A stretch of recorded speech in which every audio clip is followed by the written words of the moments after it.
Lá vem o Diogo. Depois dele ter ido caçar a nossa janta, ele não teve um sucesso. Não trouxe janta nenhuma para nós. Aqui é Vitor. Nervoso. Porque não tem mais o que comer. Nós estamos sem ter como voltar. Mas o nome das cavernas.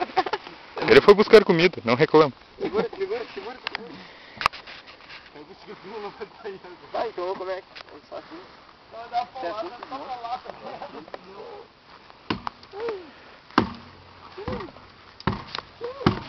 Aqui é o nosso cafofo. Quebrou o copo. Não mostraria, cara. Acho que quando fabricaram já fizeram feito aí. Me quebrou o pau. Deu uma baita pernada. Não, Tem um pneu ali, ele tem a força. quebrou o Só pau. puxar pra cá. Deu um peito e voando, né? Não, tava falando com ele. Tá fazendo. Olha,